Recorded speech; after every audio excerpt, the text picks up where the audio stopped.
Okay, welcome to the second portion of the Technology Hour. I'm Ren, your host, and we're visiting today with Owen Fonorow, Director of Vitamin C Foundation, and Linus Pauling's work on vitamin C, and Dr. Rath as well. And perhaps this would be a good time to give out your address and your website. Well, yeah, I'd appreciate that. We have, as you mentioned last week, I have about 4 fairly large sites aimed at different aspects of medicine and alternative medicine. So the most visited site these days is vitamincfoundation.org, and that's where we try to post the latest news and studies on vitamin C and help, we like to look at these stories that come out that say that vitamin C is harmful. We make it our job to investigate and see if there's any basis. And so far to date, there has not been any basis in any story that claims that vitamin C in high doses is harmful to the vast majority of the public.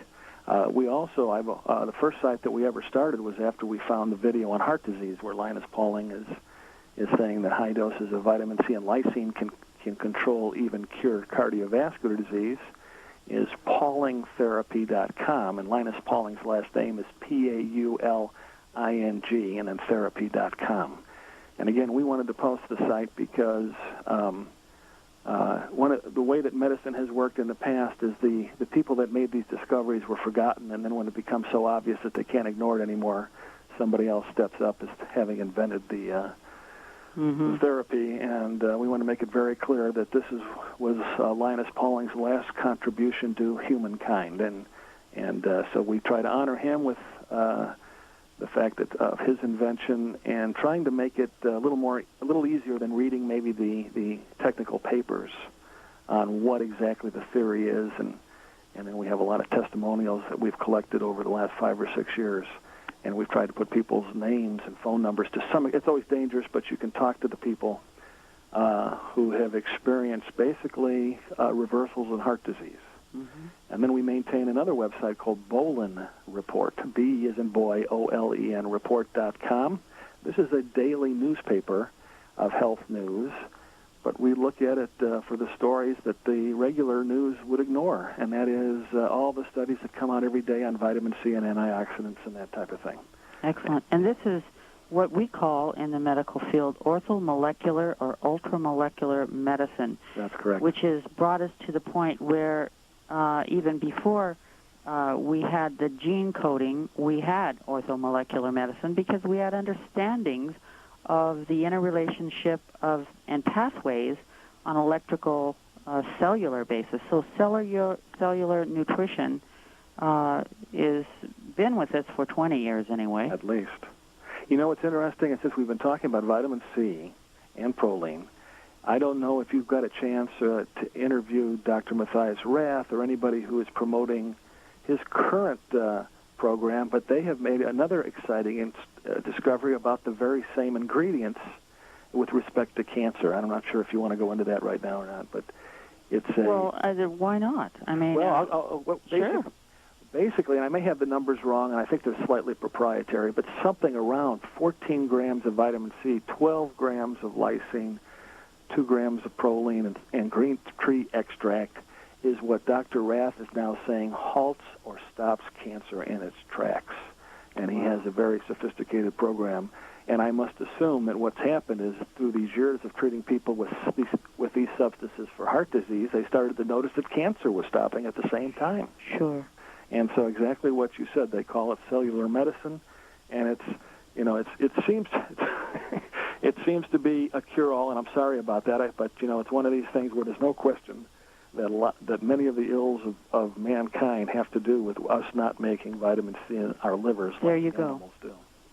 That's the whole thing. And so, of course, when petrochemical societies certainly can figure that out and then have a handle on, of course, this is how they have to make and bind drugs so that they mimic natural elements that we would normally get from plants, so that they can be owned and patented. I mean, it has helped in the pharmaceutical industry, yes. But these ways are known.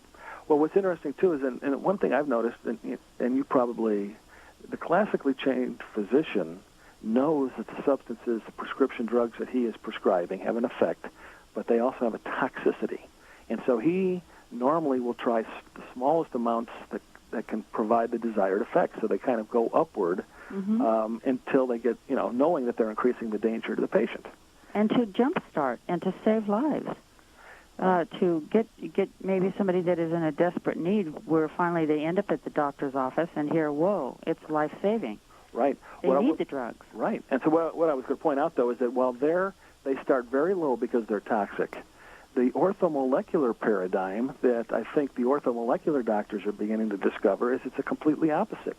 These substances like vitamin C and lysine have no known toxic effects, so you start up at the top at a very high level, and then you back off because of to avoid the nuisance effects. So and die off. Pardon me? And actually the effect of going slow to the point where the person or the organism can get rid of the die-off. Right. That's right. Without damaging organs or anything. And that's a whole other problem with anything that would destroy cancer and leave the remnants, or anything that would destroy, anything in your body. You're absolutely right, the toxicity aspect of that. But I was just pointing out that the orthomolecular approach is something that a regular doctor would not be comfortable with because they're so used to the substances. Vitamins to them don't seem that much different than drugs because they have a very small amounts usually have strong physiological effects. So they look at it in the same family as drugs, and I think that's one of the things that happened with vitamin C. Erwin Stone thought it was misnamed. It has vitamin-like properties, but unlike the other vitamins, which are generally required in small amounts, vitamin C is like a missing metabolite. It's used by so many processes. It's produced in such large amounts by the animals. Missing stress hormone is another name because of its, being in the adrenal cortex. It's one of the most the places in the body where the concentrations are the highest. Well, yeah, and if we said if it's stored, it's the adrenals. That's right. Because it's needed consistently, and that it's been said that vitamin C is considered the oil for the body, like an oil is to the engine of a car. Right. I think that's a good analogy, and so that's really where we've been focusing. I think it's kind of interesting, and as you know, that there have been a couple of reports lately that have made the news and they mix some things that are known. I don't know if readers or the listeners know that minerals are different than vitamins. Generally, minerals can be toxic if you gave high sustained amounts, or vitamins can rarely become toxic. And so there's been reports lately that take some known toxicity of minerals and mixing that in with vitamins, and again, apparently trying to scare people away from things like vitamin C, which, knowing its huge beneficial health, how beneficial it is to health, I just don't understand how anybody could not check their facts, check their public, and make sure of what they're printing is true before they go out and attack some of these substances like vitamin C. And I find that a lot of folks take 1,000 to 2,000 milligrams of vitamin C, and obviously we can see that is not near enough.